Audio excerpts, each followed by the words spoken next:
The Rundown with Carrie Saldo podcast is funded by Armbrook Village, offering research-based arts, music, fitness, and lifelong learning programs at their assisted living and Alzheimer's care community in Westfield. armbrookvillage.com.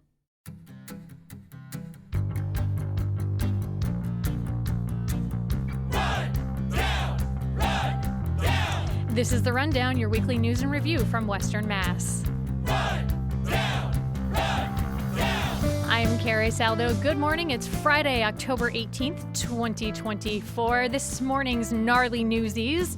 Namu Senpath, with a reporter with the Springfield Republican, an independent journalist, Dusty Christensen, and NEPM reporter, Nirvani Williams. Good morning, Rundowners. Hey, thanks for having us.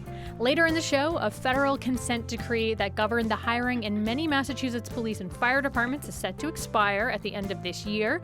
What might that mean for diversity in the ranks? And we'll fill you in on why so-called elephant snot and GPS darts could soon be a-flying. Have a thing or two sticking inside your brain? Well, email us, therundown@nepm.org. On to our first topic. Last night, we had the two candidates for U.S. Senate in Massachusetts met last night in the NEPM studios in a joint debate held by GBH News and NEPM.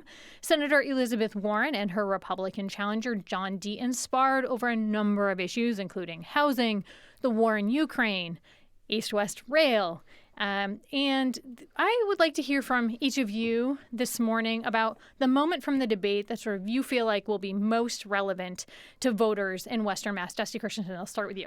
You know, I have to say the thing that stuck out most to me is something that's important to me. I was in the Peace Corps in Ukraine for 2 years, and I know that we do have a lot of people on humanitarian parole from Ukraine here in Western Massachusetts now. So I was fascinated by this debate with the Republican candidate saying we shouldn't send all this money to Ukraine, the Democratic candidate saying that we should. Those are positions that 20 years ago seems like something from the upside down. Right, it would have been swapped. So I think that is really important. There are a whole lot of folks in our region now here from Ukraine. So I think folks in those communities and those helping them are going to be paying attention to that one. Nirvani Williams, how about for you? Yeah, absolutely. Also, Dusty, that's so cool that you're in the Peace Corps in Ukraine. I didn't know that. I think a huge deal for Western Mass voters is East-West Rail. Adam Frenier, who is one of the panelists and moderators, he has been doing a lot of reporting on East-West Rail, and I found it really interesting that both candidates were very supportive of federal funding for that project,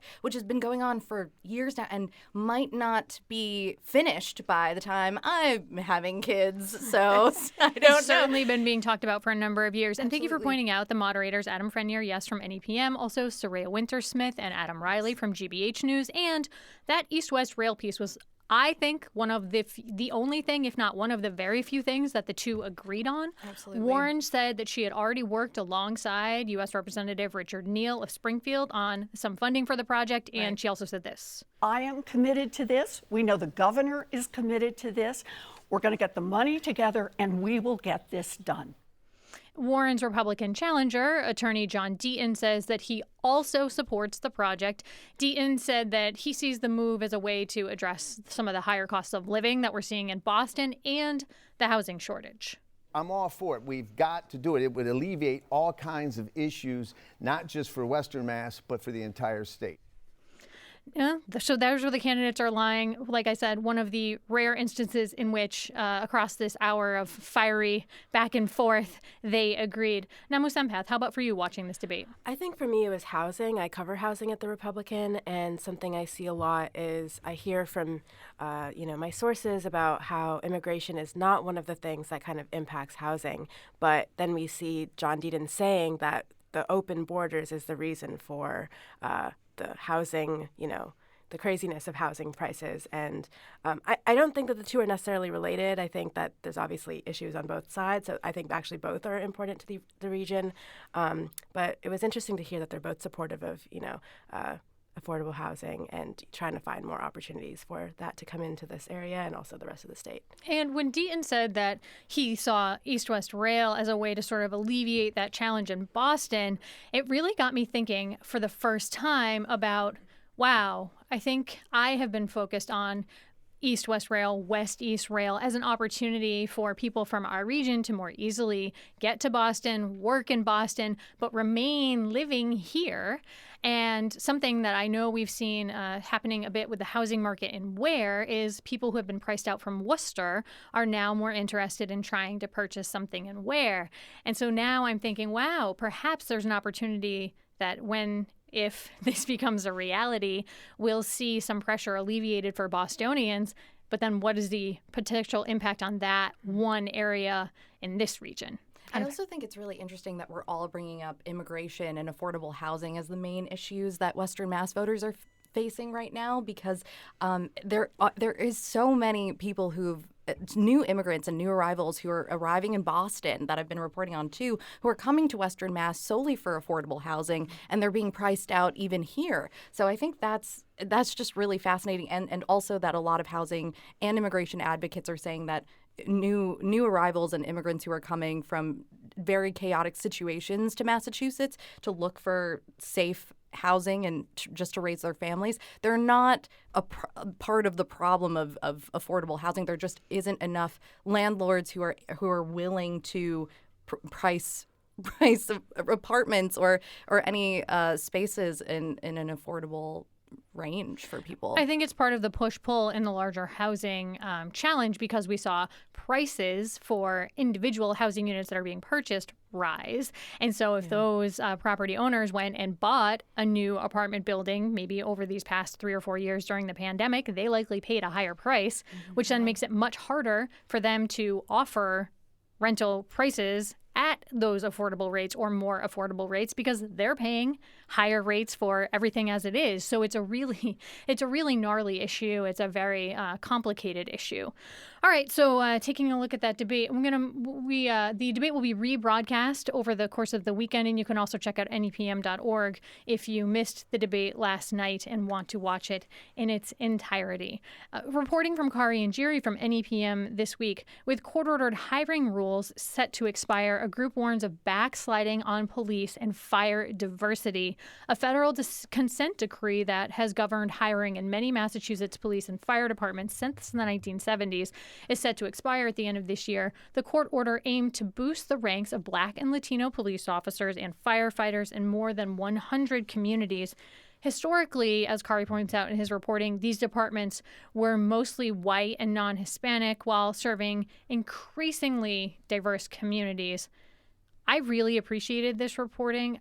I had no idea there was a consent decree in order in the first place. That could be a factor of my age and when this happened, 50 or so years ago or coming up on that. What stood out in this story for each of you, Dusty? Yeah, I think this is a really important story. I was so grateful to see this reporting at NEPM, and the litigation director of Lawyers for Civil Rights is who Kari spoke to, really concerned about the fact that places like Holyoke have not reached that level of diversity that was sort of set out from the beginning of this consent decree, yet they are being released from this consent decree now. Obviously, it used to be that Holyoke's police department was largely dominated by the Irish community there. Now it is more diverse than it used to be, with Black and Latino, specifically Puerto Rican officers. But they have not hit those marks. Which is a stronger reflection of the community of Holyoke today. Right. That's right. But they still have not hit those remarks, and it seems like, or those benchmarks, and it seems like they are going to be released from that consent decree. That Lawyers for Civil Rights person who you alluded to is Oren Selstrom, and they had a recently released report which discusses this consent decree, and he spoke to Kari about largely the positive impact that it has had on diversity hiring statewide. Let's hear more from Oren Selstrom. There is a real risk that the gains that we saw in diversity in public safety agencies will vanish. And so we really need to look to the future once the consent decrees have ended at the end of this year to really make sure that those gains are preserved. Because as he's saying that warning there, we did see 2022 reporting from NEPM where Springfield was released from this consent decree because the court decided it was close enough to these hiring benchmarks. Obviously, Springfield, significant to Western Mass because it's the largest city here. We've got about 150,000 people, so therefore the largest police department also overseeing it. And as we look at this hiring continue? You mentioned Holyoke, Dusty, other parts that are standing out for you, either Namu or Nirvani. Namu, go ahead. So one thing I wanted to talk about was the hiring within the ranks, the part of the story where Kari was talking about how the police chief of Springfield's police department is a black man. Larry Akers, yes. Yes, but that the rest of the the ranks entry level is what the consent decree focuses on, and it doesn't really focus on, higher ranks after that. And so I think it'd be interesting that, or it is interesting that the police doesn't necessarily reflect, the police department doesn't necessarily reflect the representative community that we're here in. And so, I think that's something that's... And that was one of the things that Sellstrom cautioned moving forward, saying, while we've had these advances in some areas, such as Springfield, Holyoke still has work to do, really focusing on supervisory roles moving forward. Obviously, we saw Larry Akers, longtime member of the Springfield Police Department, promoted to the head position there in Springfield earlier this year. So something we'll keep an eye on, obviously. Nirvani. On the supervisory roles, I think Kari asked a great question about what's being done to address disparity at the supervisor level in the Springfield Police Department. And there was some recent reporting by Jeanette DeForge from the Republican, I think this week, about the Springfield City Council approving new contracts for supervisors, which included one provision calling for supervisors to serve as field training officers, who will oversee a 12-week training program for recruits who immediately graduated from the academy that are going into the department. And I think that's a really interesting point, because that does satisfy some of the reforms put forward by the DOJ, to that supervisors or supervisors in the police department should be training these officers, who and hopefully training them in a way that allows them to alleviate some issues related to excessive force from officers, which is why the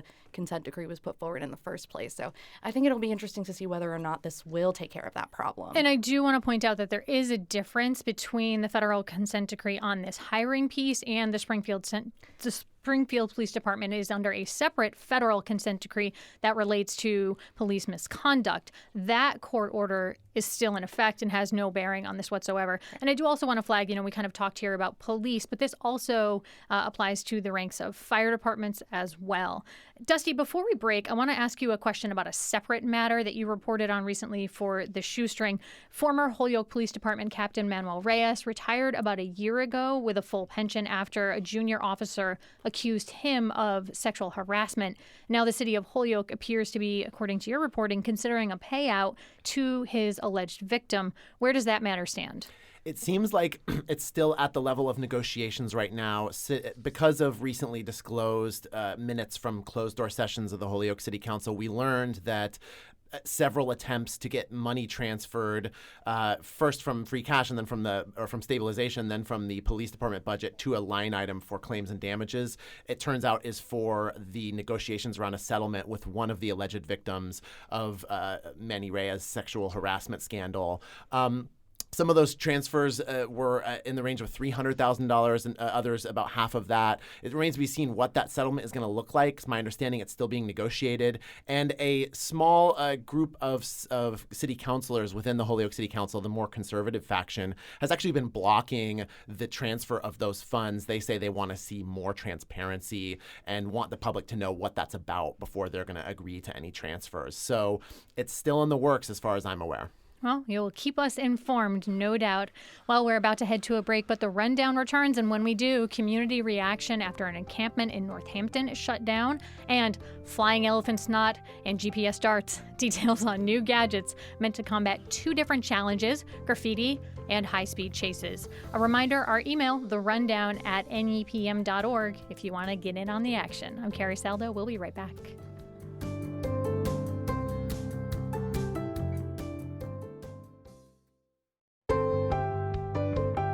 Welcome back to the Rundown here on NEPM. I'm Carrie Saldo, joined in studio this morning by Dusty Christensen, Nirvani Williams, and Namu Sampath.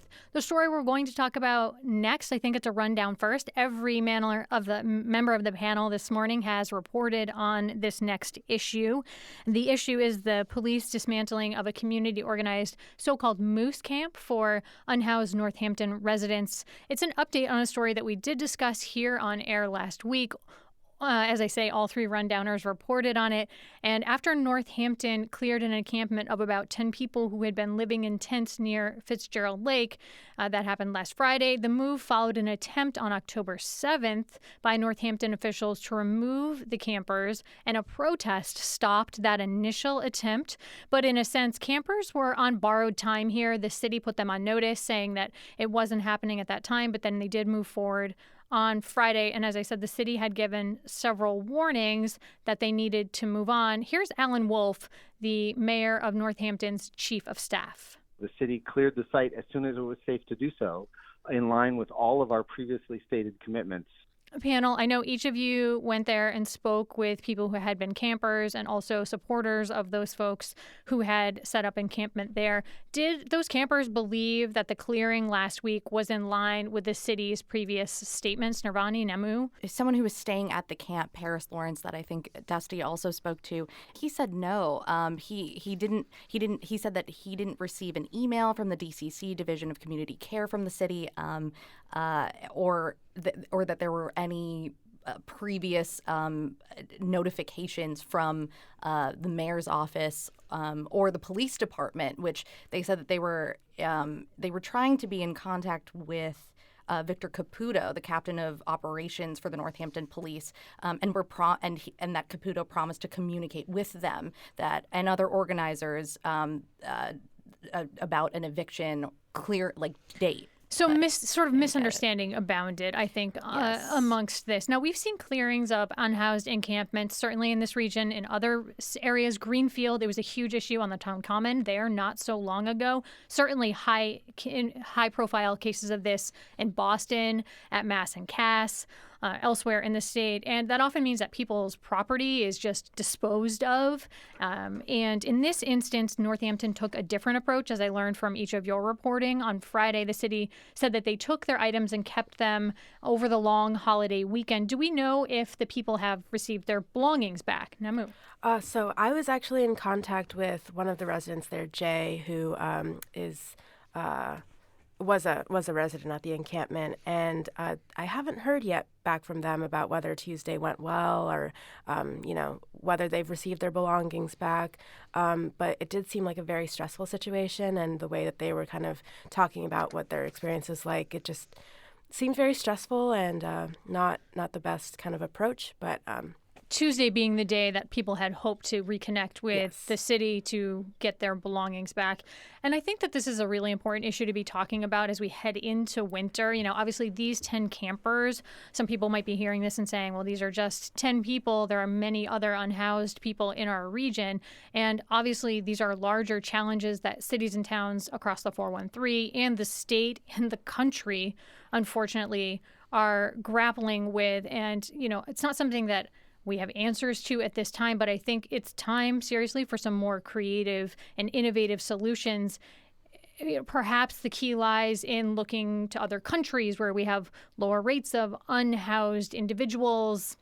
I don't know, just spitballing here. Dusty, what do you think? Certainly. I mean, we heard in the debate last night, housing is a huge issue. It doesn't seem like any of our political class has come up with a solution for that. In other countries, they have way more funding for public housing, for example, or for housing subsidies. There's things like rent control that could exist in places like Massachusetts. It currently doesn't. I know that's something that housing advocates are fighting for. These are all things to be able to keep housing prices down and keep people off the streets. And I also think an interesting point here in the Moose Camp story is that the people who organized Moose Camp or this encampment, it was off to the side from residences, and it was all community. It was all through the community, through community organizers and mutual aid. And I was just thinking, as I was reporting on it, that, maybe if the city or the mayor's office was a little bit more I don't know, communicative with the community organizers and residents of Northampton who were helping these 10 people outside of local shelter programs. Maybe things could have been a little bit easier, a little bit better, because they were the ones who were responsible for these 10 people and not quite the city. And all community residents in Northampton, so many that I spoke to were donating to Moose Camp and trying to help these unhoused residents. So, and I have heard the city say in reporting that it feels like it has been communicative. It has taken a different approach here, a slower approach. And the fact of the matter is that eventually this public land will be slated for redevelopment, ironically, by Habitat for Humanity, which will put 4, as I understand it, low-income housing units on the space. Now, Habitat had said that they did not want to be used as a lever in this. They didn't want to be the reason that folks were moved along from this property. But the city, and clearly we saw last Friday, made the decision that it was time for people to move on elsewhere, and we will see where that elsewhere ends up being. Any final thoughts from the panel on this? I think it's something we're going to continue to see time and time again, not just in Northampton, but across the region. Yeah, absolutely. All right. Well, I'm going to pivot us now to a new segment here on the Rundown. Woo-hoo. And I'm calling Tech to the Rescue. 2 examples in this week's news of technology coming to the scene to fix problems. Perhaps fix problems? We don't know. We're going to talk it out. Let's take a look. So from so-called elephant snot to GPS darts, there are new gadgets being introduced here in the 413 to combat the challenges of graffiti and high-speed chases. Irene Rotondo from Mass Live looked at the high-speed chase piece. There's a device that the state police are using to hopefully avoid these high-speed chases. I started kind of thinking of it as Inspector Gadget reporting for duty maybe here. The Massachusetts State Police are now using a high-tech solution designed to avoid those high-speed chases, which are notoriously dangerous. Based on the video demo that I watched, this, I think, is kind of an amped-up version of a Nerf gun, if you think of it that way. There's a launcher mounted to the front of the vehicle's grille, and police can fire this projectile, which is about the size of one of those mini soda cans, about 7.5 ounces, and then it has this kind of foamy tip on it that sticks to the back of the vehicle. And police can slow down then and let technology do the tracking. I think there are potential upsides and downsides here. What about from panel? Are you seeing upside, downside? I think it's really innovative, actually. I think for both the elephant snot and the police high speed chase. I think that they're both are innovative ways to kind of tackle real community issues. Although I do see upsides and downsides, as I do with all technology. But I think that there's hope in this after all. State police are saying that they've used this Guardian VX technology 54 times with a 75% success rate. I'll be very curious to see sort of exactly what that means. Are we talking about they stopped someone who had stolen a vehicle, they arrested someone, they avoided what could have already been a dangerous situation? Saw California was getting a lot of use of this technology and some mixed reviews out there. They've been using it closer to its inception, which rolled out in 2014. Dusty? Yeah, I think it's important to note that high-speed chases aren't the only incidents where police are being found speeding quite dangerously through roads. It was just back in 2017 that on High Street in Greenfield, a police officer was going 80 in a 30-mile-an-hour zone, crashed into somebody and killed them. That happened recently in Northampton as well. In recent years, nobody was killed, thankfully, in that incident. But neither of those were high-speed chases. They were officers responding to calls like breaking and entering in Northampton. So this is an issue that's going to continue to play out, and technology, can't be a panacea for some of this. Yeah. Okay, well, we've mentioned elephant snot, and people are probably wondering what exactly we are talking about. Well, we're talking about a graffiti-eating technology. April May Munford from The Republican reported this out this week, and graffiti is a challenge for many cities. She was looking at this in Holyoke, which is where they're using this technology because the Board of Health has rolled out this new initiative to help the city and property owners clean up unwanted graffiti. Enter the graffiti eater. Getting down to brass tacks, I kind of see it as essentially a souped-up power washing machine that uses this eco-friendly cleanser, which is the so-called elephant snot, and it based on pictures, looks similar to its name. It sticks to these porous surfaces and is really successful in getting out spray paint, which is notoriously really difficult to get out of bricks and other things. Do you think that this fits into, Nirvani, the larger community outreach efforts that are going on in the city of Holyoke? Or is this attempt to identify graffitiists too much for what is a pretty full administrative plate there in Holyoke? I think it's a little bit of both. I know that Garcia, the mayor, he has had a huge stake in cleaning up trash. That's a big point that he's been making to make sure that people know how to leave their trash out. And I think this is an attempt to kind of fall into that same cleaning up the city mentality, which I think is a little fascinating and a little disconcerting. He did say, a quote here, "Local government is here to help, and we're not seeking to penalize property owners for issues out of their control." And I think it's interesting using the elephant snot vehicle as a sort of this way to clean up graffiti. I don't really think that I mean, they're spending quite a lot of money on it, and I'd just be really interested to see what happens. I mean, and how much it'll help. I mean, it's called the Graffiti Eater, which is a cute name, but I don't know. I think, for property owners who maybe wake up and see that something unwanted is spray painted on the side of their building, they're probably pretty happy with this. According to April's reporting, the city will do this pro bono the first time, and if it's a repeat offense, then there might be some cost sharing to take place.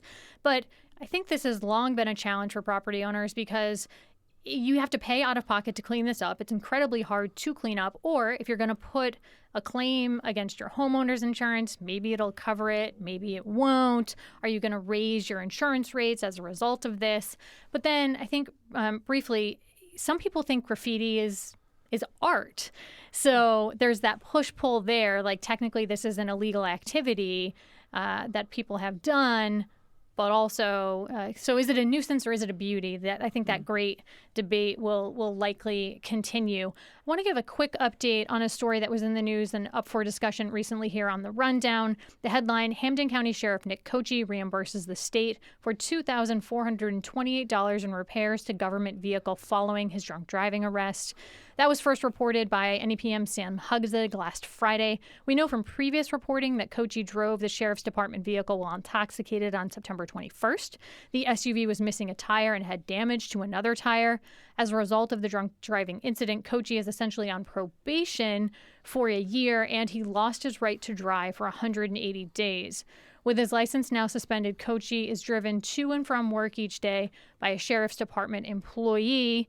And when Sam questioned them about that, a spokesperson, Rob Rizzuto, characterized that cost of the transportation as negligible, given how close the sheriff lives to the office at Hampden County Jail. Dusty, any thoughts on this? I just am thinking that throughout this whole thing, Sheriff Kochi and his staff have tried to portray this as him experiencing the same consequences as anybody would. He got the same sort of deal that other people would get for first-time offenses. He paid for the damage to the vehicle. But, if I got caught for OUI for my job, I'd be riding the bus to work. I would not be getting a private driver from my job. I might be fired for all I know. Especially the city, too, that Kochi came out saying he took full responsibility for this whole thing. And Mayor Sarno also being like, yeah, he took full responsibility. But these are sort of the consequences as of right now. And we haven't heard from the Sheriff's Department specifically on this issue, but I might hear them saying in response to this that, the sheriff gets a vehicle as part of his connection to the Sheriff's Department. He has a state vehicle, so perhaps being driven by an employee is not a bridge too far. But as Dusty pointed out, different position there if this were him. Well, this week, I want to say thank you to this week's Rundowners, NEPM reporter Nirvani Williams, Namu Sempath, a reporter with the Springfield Republican, and independent journalist Dusty Christensen. The Rundown anthem is by the Love Crumbs. Our director is Tony Dunn. Our board op is Phil Bishop. Our engineers are Betsy Langdow, Bart Rankin, and Chuck Dubay. Additional team support by Sam Hudzik and John Sutton, and production and digital from Ayu Suryawan. Remember, if you have a topic that you want us to explore here on the show, email us, therundown@nepm.org. I'm Carrie Saldo. It's Friday, October 18th. Have a great weekend.